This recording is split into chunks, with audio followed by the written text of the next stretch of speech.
Sarah Chen walked through the long hallway toward the council chambers. Her black shoes clicked against the metal floor. She carried a small device in her hand, humanity's final proposal for joining the Galactic Council. After 3 years of talks, negotiations, and promises, this was their last chance. The doors to the chamber opened with a soft hiss. Sarah stepped inside and looked around. The room was huge, shaped like a half-circle. Dozens of alien beings sat in floating chairs or special platforms made for their different bodies. Some had tentacles, others had crystal-like skin that glowed softly. A few looked almost like giant insects, while others were just clouds of gas held together by energy fields. Sarah walked to the center of the room. A translation device around her neck would make sure everyone understood her words. She had practiced this speech many times. Today would decide if humans would join the galaxy's most important group. Honored council members, Sarah began, her voice clear and steady. I present humanity's final proposal for membership in the Galactic Council. She held up the small device. Inside was everything: human technology, art, music, science, and history. It showed how far humans had come in just 200 years since leaving Earth. It explained their democratic governments, their love of freedom, and their desire to help other species. The Zephyrian Prime Minister moved his tentacles in what Sarah knew was annoyance. His translator box made his words sound mechanical. Ambassador Chen, we have reviewed your species many times. The answer remains the same. Humans are not ready for council membership. Sarah felt her heart sink, but she kept her face calm. May I ask what concerns the council has? We have shown our commitment to peace. We have shared our medical knowledge freely. Human doctors have saved millions of lives across dozens of worlds. A creature that looked like a living tree made of silver spoke next. This was the Etherian representative. Your species is too young, too emotional. You fight wars among yourselves. You have different governments that disagree with each other. This shows you are not united enough for galactic society. Sarah wanted to laugh, but she held it back. She looked around the room at species she knew had been at war with each other for thousands of years. The Krillian Empire had conquered 12 worlds just 50 years ago.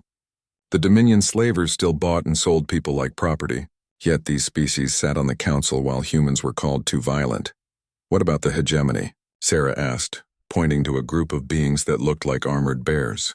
They are currently fighting a civil war that has lasted 30 years. The Zephyrian Prime Minister's tentacles turned darker. The hegemony's internal affairs do not concern this council.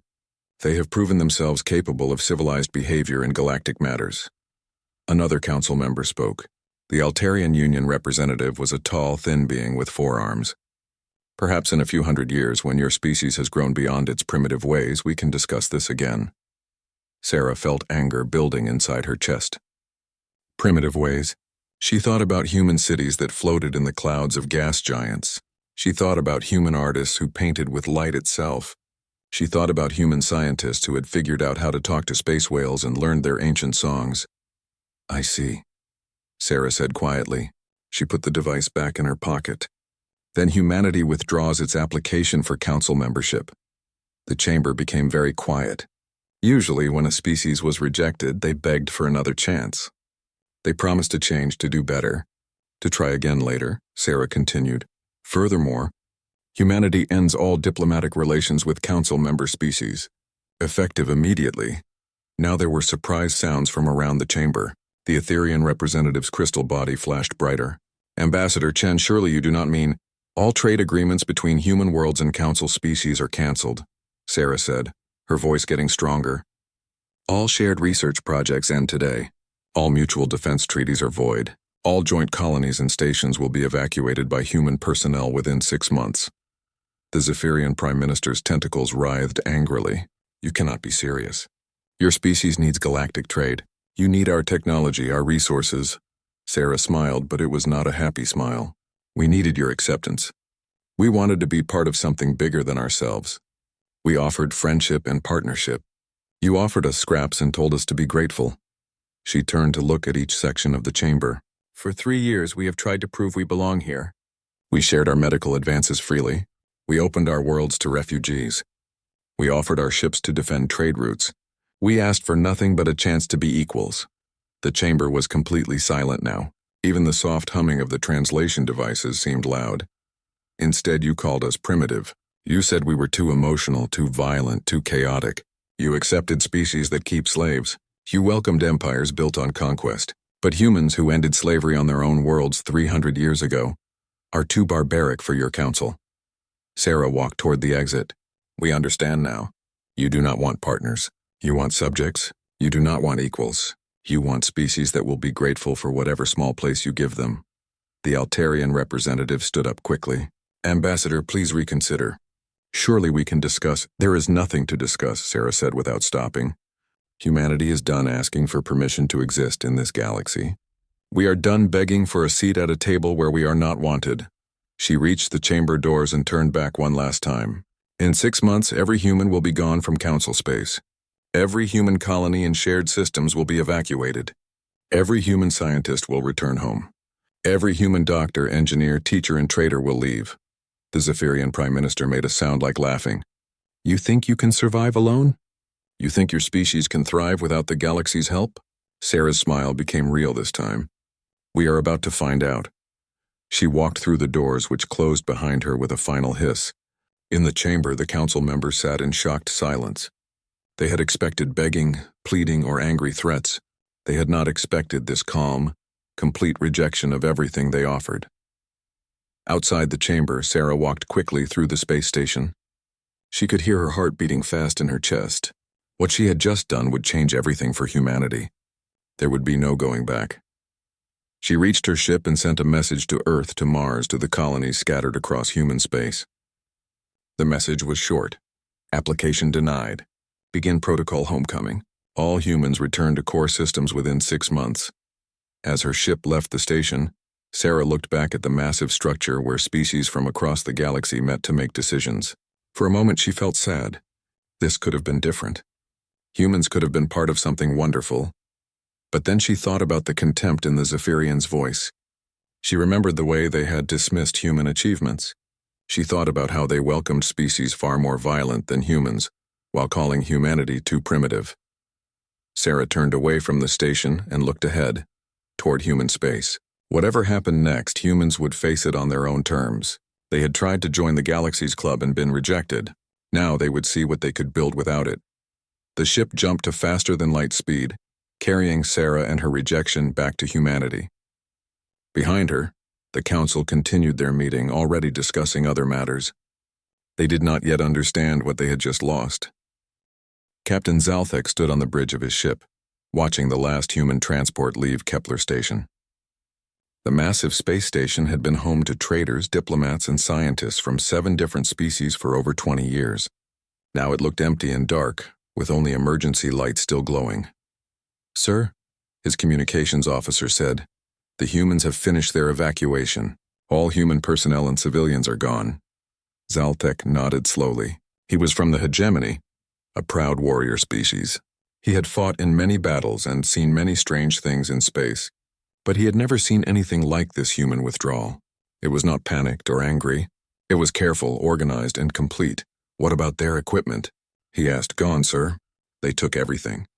All the computers, all the research materials, even the furniture from their quarters. They left the station itself, but removed anything that was theirs. Zalthek had been friends with several humans on the station.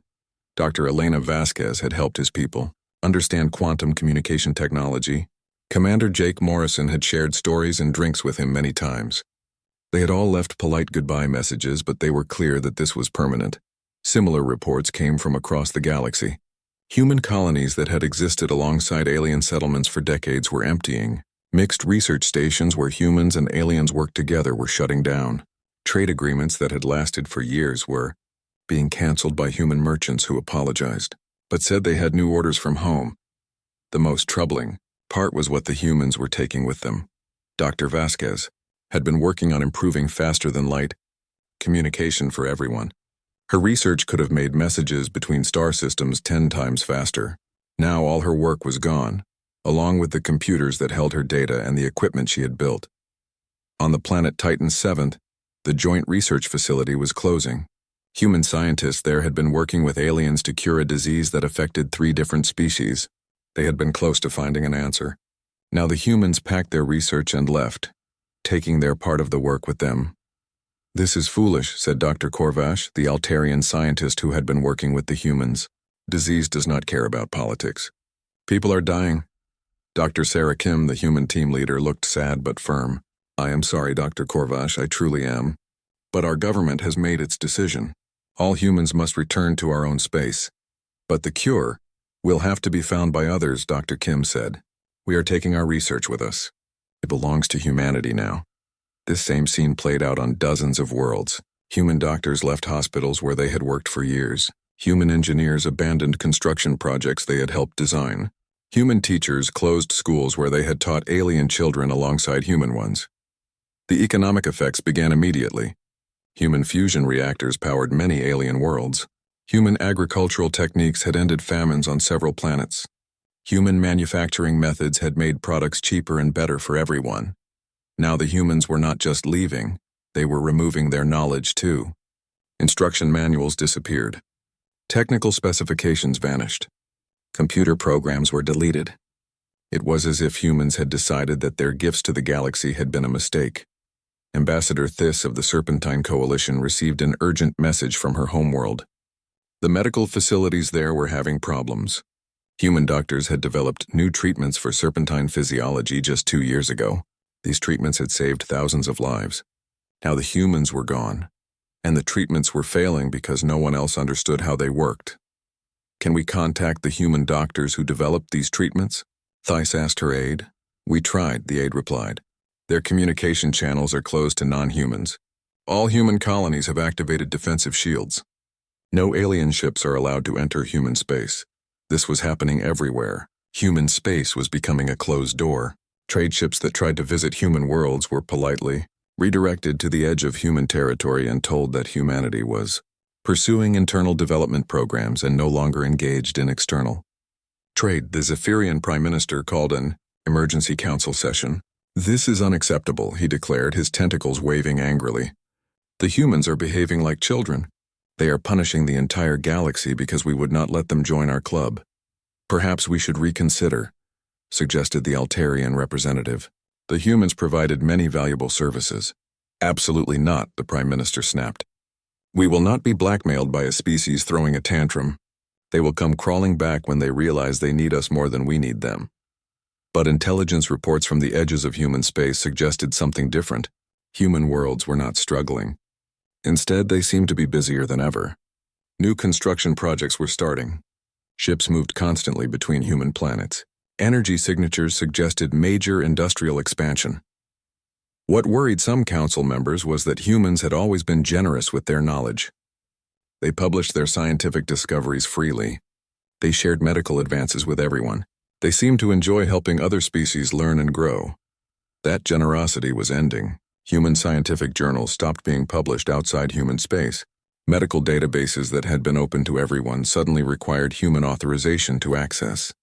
Technical manuals that had been freely available disappeared from galactic networks.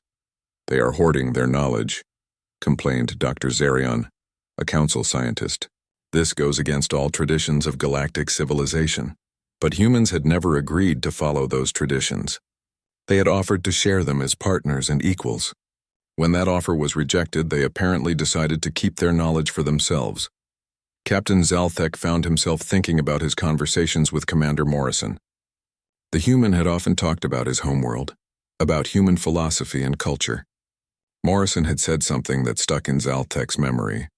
Humans believe that respect must be earned, but it also must be given to be received. At the time, Zalthek had not understood what Morrison meant. Now, watching empty space where human ships used to travel, he was beginning to figure it out. The humans had offered respect, friendship, and partnership. The council had responded with condescension and rejection. Now the humans were giving back exactly what they had received. Nothing. On his homeworld, Zalthek's people were discovering how much they had relied on human innovations. Their newest ships used human-designed engines. Their cities used human power systems. Their hospitals used human medical equipment. All of this still worked, but when something broke, they could not fix it properly. The humans had taken not just their people, but their knowledge, their techniques, and their understanding of how their own inventions functioned. This cannot continue, the hegemony's leaders declared. We must find a way to restore relations with humanity. But every attempt at communication received the same polite response. The Terran Federation has withdrawn from galactic affairs and does not maintain diplomatic relations with Council species. As months passed, the galaxy began to understand what it had lost. Humans had not been seeking charity or handouts. They had been offering genuine partnership. They had brought new ideas, new solutions, and new perspectives to old problems. Now those ideas, solutions, and perspectives were locked away behind human borders. The galaxy would have to solve its problems without human help. The question that no one wanted to ask was, could they? 2 years had passed since the humans left. Ambassador Theiss slithered through the empty corridors of what used to be the Terran Research Institute on New Geneva. Her scales scraped softly against the metal floor as she moved through rooms that had once been full of life and discovery. The humans had left everything clean and organized, but completely empty. Every computer terminal showed the same message: data cores wiped, all research files deleted, system restored to factory settings. They had been thorough. Not a single document remained, not one research note, not even a personal photo or coffee cup. Theiss stopped at what had been Dr. Marcus Webb's laboratory. She remembered visiting here just 3 years ago. Dr. Webb had been excited to show her his new cellular regeneration technique. It could heal wounds that would normally take weeks to recover from in just days. The technique worked on 17 different alien physiologies, including her own people. Now the lab was bare. The special equipment was gone. The research data was erased. Dr. Webb himself was somewhere in human space, probably continuing his work. But only for humans. They took everything. This reported to the emergency council session later that day. Not just their own research. They deleted collaborative projects, shared databases, joint studies that we worked on together for years. It is as if they were never here. The council chamber was smaller now. Several species had stopped sending representatives because they could not afford the travel costs. The quantum communication network that had connected distant star systems was failing. Without human technicians who understood quantum mechanics, repairs were becoming impossible.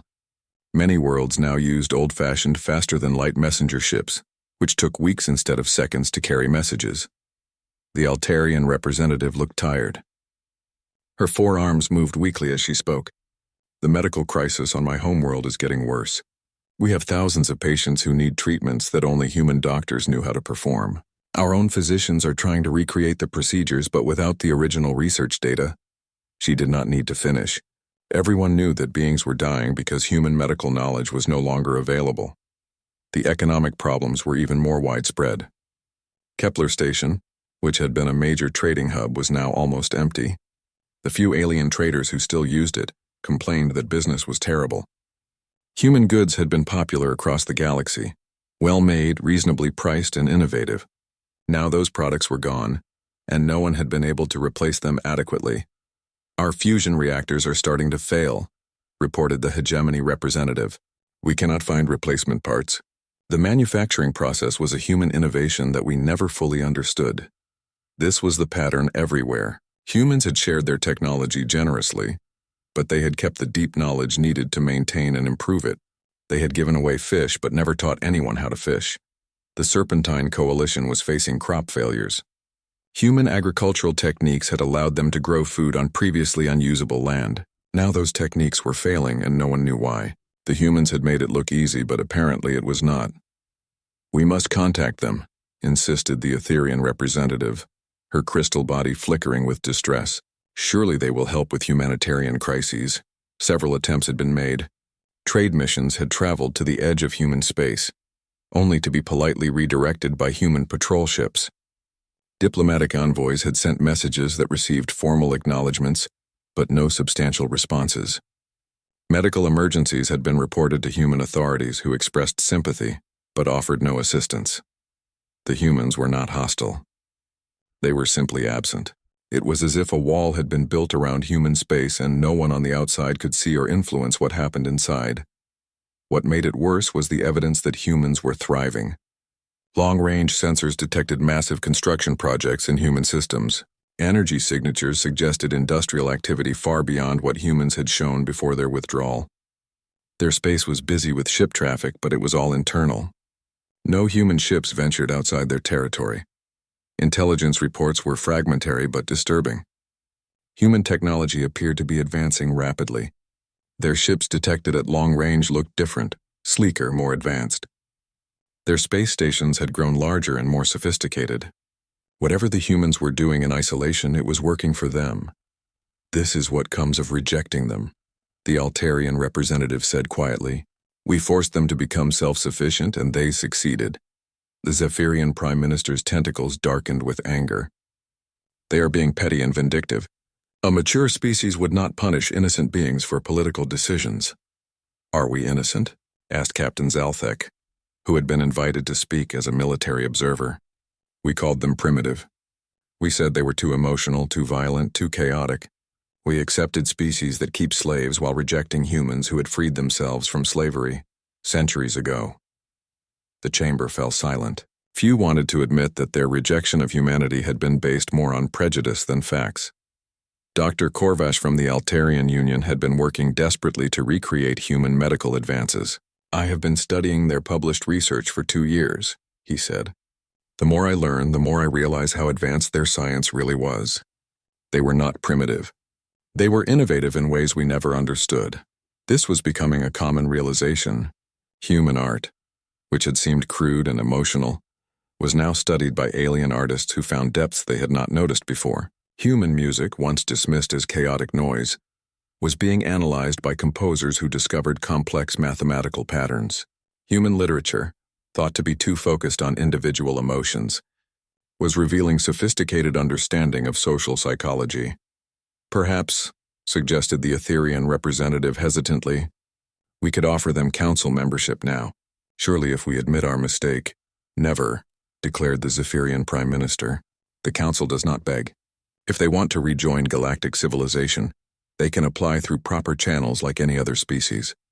But everyone in the chamber knew that humans would never apply again. They had tried that path and been rejected. Now they had found a different path, one that did not require anyone else's approval. The most troubling intelligence came from refugee communities. Beings fleeing war zones or natural disasters in council space sometimes tried to reach human territory, hoping for sanctuary. Human border patrols would meet them, offer basic medical care and supplies, but then redirect them to other destinations. We are not rejecting you because of your species, the human patrol commanders would explain gently, but we no longer accept immigrants from council space. We wish you well and hope you find safety elsewhere. It was polite, professional, and absolutely final. Humans had closed their borders not just to trade and diplomacy, but to people. They were creating a completely separate civilization. Ambassador Thisk concluded her report to the council with a thought that chilled everyone who heard it. The humans are not coming back. They are not waiting for us to change our minds. They have moved on. While we debate and struggle with the problems their absence has created, they are building something new, something that does not include us. Outside the council chambers in the corridors of the space station, alien beings continued their daily lives. But everything was a little harder now, a little more expensive, a little less reliable. The galaxy was learning to function without humans, but it was a diminished galaxy. Somewhere in human space, humans were learning to function without the galaxy, and unlike the galaxy, they seemed to be succeeding. The first sign something was wrong came from the Maltec system. It was a major industrial hub for the Council, home to 12 billion beings from 5 different species. The system's factories produced everything from starship engines to medical equipment. Then one day, all communications from Maltec simply stopped. Admiral Korath of the Council Defense Fleet received the emergency call. Her people, the Vorthak, were natural warriors with thick armored skin and multiple arms. She had fought in dozens of battles across the galaxy. But when her rescue fleet arrived at Maltec, she found something that made even her hardened soldiers afraid. The system was empty. Not abandoned, destroyed. Planets had been cracked open like eggs. Space stations had been torn apart, their metal twisted into strange shapes. Billions of beings were gone, leaving only debris floating in space. What could have done this? Asked her tactical officer, staring at the sensor readings. Admiral Korath studied the energy patterns left behind by the attack. The weapon signatures were unlike anything in Council records. I do not know, she admitted. But whatever it was powerful enough to destroy an entire system in hours. The answer came 3 days later when the attackers struck again. This time, long-range sensors caught glimpses of the enemy fleet before the Xerion colonies went silent. The beings called themselves the Hive, and they were unlike anything the galaxy had seen before. The Hive ships were organic, grown rather than built. They moved like living creatures, adapting and changing as they fought. When Council weapons hit them, they absorbed the damage and became stronger. When Council ships used new tactics, the Hive learned and countered them, but most terrifying was their purpose. The Hive did not want to conquer or rule. They wanted to consume. They stripped planets of every resource, absorbed useful technologies, and incorporated the knowledge of every species they encountered into their collective mind. They left nothing behind but empty space. Within 6 months, 17 Council worlds had fallen to the Hive. The Council's combined fleets were being systematically destroyed, despite having superior numbers. Every battle taught the Hive new ways to kill, while the Council learned only that their enemy was growing stronger. "We need help," Admiral Korath told the Emergency Council session. "Our fleets alone cannot stop them." The Zephyrian Prime Minister's tentacles writhed with frustration. "What help? We are the Galactic Council. We represent the most advanced civilizations in known space. What about the humans?" asked the Altarian representative quietly. The chamber fell silent.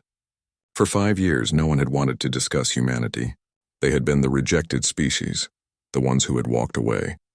Now facing extinction, their name finally came up. "The humans have no reason to help us," Captain Zaltek said. He had been promoted to general after distinguishing himself in several losing battles against the Hive. "We rejected them. We called them primitive. Why would they risk their lives for us? Because they are supposed to be compassionate," the Etherean representative chimed desperately. "They used to talk about helping others, about justice and mercy." The Serpentine ambassador Thys had been studying intelligence reports from human space. "Our spies suggest they have been advancing rapidly. Their technology may be sophisticated enough to fight the Hive." It was true. Human ships had been detected at the edges of several battle zones, but they only observed. They recorded the fighting, analyzed the Hive tactics, and then disappeared without helping. They were clearly studying the enemy, but they offered no assistance to the losing Council fleets. "I will contact them," the Prime Minister declared. "Surely they will not let the galaxy be destroyed out of petty revenge." The human response came within hours. It was formal and brief. "The Terran Federation acknowledges the Galactic Council's request for military assistance. However, as we are not members of your organization and have no existing treaties or agreements with Council species, we must respectfully decline involvement in your conflict. We wish you success in resolving your difficulties." The message was diplomatically polite, but the meaning was clear. You are on your own. "This is impossible," the Prime Minister raged. "They cannot simply watch as civilization burns." But that was exactly what humans were doing. More intelligence reports confirmed human ships observing battles from safe distances. They watched Council fleets get destroyed. They recorded Hive tactics and weapons. They documented the fall of worlds that had once dismissed human civilization as barbaric. The most painful discovery came from analysis of captured Hive technology. Council scientists, desperately trying to understand their enemy, found something shocking in the wreckage of Hive weapons. Some of the energy patterns looked familiar. Dr. Korvash from the Altarian Union was the first to identify them. "These weapon principles," he announced to the Council's Science Committee, "they are based on theoretical research that humans published before their withdrawal." The room erupted in shocked voices. "Are you saying humans are helping the Hive?" demanded the Serpentine representative. "No," Dr. Korvash said sadly. "I am saying the Hive learned from human research. Papers that humans published freely, sharing their discoveries with the galaxy. The Hive has incorporated human theoretical physics into their weapons technology." It was a bitter irony. Humans had shared their knowledge generously, hoping to help all species advance. Now that knowledge was being used against the galaxy by an enemy humanity was refusing to fight. "Could human technology stop the Hive?" asked General Zalthek. Dr. Korvash nodded slowly. "If they continued developing from where their published research ended 5 years ago, yes. Human physics and engineering were always innovative. Given 5 years of focused development, they might have weapons that could match the Hive. Then we must demand they help us," declared the Prime Minister. "Demand?" Captain Thys laughed bitterly. "What leverage do we have? We need them. They clearly do not need us. This was becoming obvious to everyone. While the Council struggled with failing infrastructure and spreading war, human space remained peaceful and prosperous. They had built a completely self-sufficient civilization that had no need for galactic trade, galactic resources, or galactic approval. The final insult came when the Hive attacked the Zephyrian home system. The Prime Minister's own world was under siege when human observer ships arrived. They positioned themselves safely outside the battle zone and simply watched as Hive forces tore through the Zephyrian defense fleets. "Help us," the Prime Minister broadcast directly to the human ships. "You have the power to save billions of innocent lives." The human response was calm and professional. "We repeat, the Terran Federation does not intervene in conflicts involving non-member species. We recommend you contact appropriate council authorities for assistance." It was a perfect mirror of the bureaucratic dismissals humans had received years earlier. The same cold politeness, the same reference to proper channels, the same complete lack of actual help. As his homeworld burned below, the Prime Minister finally understood what humans had felt in the council chambers 5 years ago. The frustration of being dismissed by those with the power to help. The anger of watching superior beings refuse assistance out of political convenience. The despair of realizing that all your pleas were falling on deaf ears. But there was a difference. When humans had been rejected by the Council, they had been asking to join something. When the Council begged for human help, they were asking humans to die for people who had spurned them. The Hive continued their advance through Council space. World after world fell silent. Fleet after fleet was destroyed. And through it all, human observer ships watched and recorded, gathering intelligence about an enemy they had no obligation to fight. The galaxy was learning a harsh lesson about consequences. Actions had results. Choices had prices. And sometimes, by the time you realized your mistake, it was already too late to fix it. The council chambers had changed. Where once dozens of species had gathered in a grand display of galactic civilization, now only a handful of survivors met in a smaller room. Half the member species were extinct. The rest were scattered refugees hiding in whatever safe places they could find. Sarah Chen walked into the chamber for the second time in 7 years. Her hair was gray now, and her diplomatic uniform had been replaced with the practical clothes of someone who had been working in refugee camps. Behind her came a small group of humans, not diplomats but doctors, engineers, and scientists. The remaining council members watched her with a mixture of hope and shame. They knew why she was here, and they knew it was not the reunion they had once imagined. The Terran Federation offers humanitarian assistance to refugee populations, Sarah announced to the broken assembly. "We can provide medical care, temporary shelter, and safe transport for civilians seeking sanctuary in human space." The Zephyrian Prime Minister leaned forward in his chair. His once proud bearing was bent with exhaustion and loss. His homeworld was gone, consumed by the Hive along with 8 billion of his people. "What about military help?" he asked desperately. "Your ships, your weapons. Surely you can help us fight the Hive." Sarah's expression remained calm and professional. "The Terran Federation maintains its policy of non-interference in galactic conflicts.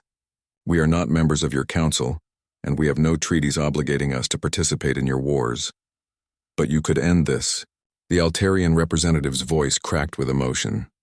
"We know you have been advancing your technology. You have the power to stop this nightmare." Sarah was quiet for a moment.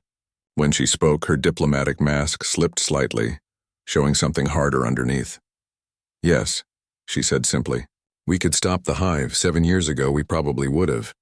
If you had accepted us as equals instead of dismissing us as primitives, we might be fighting together right now."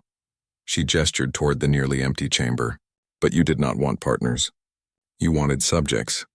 You did not want our contributions. You wanted us to be grateful for whatever scraps you threw our way." General Zalthek, one of the few military officers to survive the Hive Wars, spoke carefully. "Surely past mistakes can be forgiven when facing extinction." Sarah shook her head. "The time for partnership was 7 years ago. You chose to reject it. Now humanity has moved beyond needing galactic approval or galactic community." The truth was becoming clear to everyone in the room. Humanity had not just survived their isolation, they had thrived in ways the Council could barely comprehend. Their technology had advanced by decades in just a few years. Their society had evolved beyond what anyone had imagined possible. Dr. Elena Vasquez, standing behind Sarah, had once worked on Kepler's station developing faster-than-light communications. Now she was part of a human scientific community that had solved problems the galaxy had thought impossible. The humans had not just caught up to galactic civilization, they had surpassed it. "What about mercy?" whispered Ambassador Thys, her serpentine body coiled with despair. What about compassion? Those were human virtues, were they not? Sarah's smile was sad but firm. Mercy is something you show to others, not something you demand from them. Compassion must be earned through compassion given. She walked closer to the assembled survivors. For 3 years, we tried to show you what humanity could offer. We shared our medicine freely. We opened our worlds to your refugees. We offered our ships to defend trade routes. We asked for nothing but respect and partnership. Her voice grew stronger. Instead, you called us too emotional, too violent, too primitive. You welcomed species that built empires on slavery, while rejecting humans who had abolished slavery centuries ago. You accepted civilizations based on conquest while dismissing humans as too warlike. The chamber was completely silent now. Even the soft humming of life support systems seemed loud. You had your chance to see what humanity could contribute to galactic civilization, Sarah continued.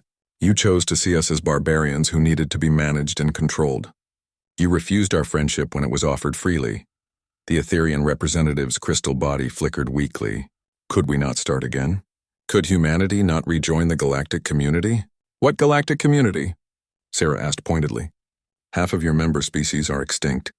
The rest are refugees. Your grand civilization is in ruins because you were too proud to accept help from people you considered inferior.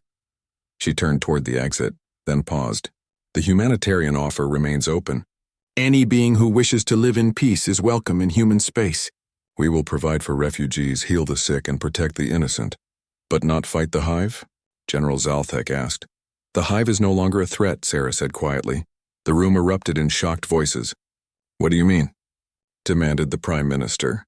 Sarah looked back with an expression that might have been pity. The Hive reached human space 3 months ago. They attacked our outer colonies with the same tactics that destroyed your worlds. She paused, letting that sink in. The war lasted 6 hours. Hive forces were completely eliminated. Their technology has been analyzed and cataloged. Their biological systems have been studied and understood. The council members stared in stunned silence. The enemy that had destroyed their civilization, that had seemed unstoppable and infinitely adaptable, had been defeated by humans in less than a day. How? Whispered Dr. Korvash. By applying 7 years of focused scientific advancement to a problem we had been studying since the Hive first appeared, Sarah explained. We knew they would eventually reach human space. We prepared. The implications were staggering. While the Council had struggled and died, humans had been ready. They had watched the galaxy burn, not out of cruelty, but because they no longer felt obligated to save people who had rejected them. You could have warned us, the Altarian representative said weakly. We could have, Sarah agreed, just as you could have treated us as equals 7 years ago. Just as you could have valued our contributions instead of our submission. Could have and should have are different things. She walked toward the door again. The galaxy chose to exist without humanity. Now you know what that choice costs. We have built something better in our isolation. A civilization based on merit rather than prejudice. On cooperation rather than condescension. What about the future? General Zaltek called after her. What happens to those who survive? Sarah stopped at the doorway. That depends on you. Individual beings who wish to join human civilization are welcome, if they can contribute and integrate. But the Galactic Council, as an institution, is no longer relevant to humanity. We could reform, the Prime Minister said desperately.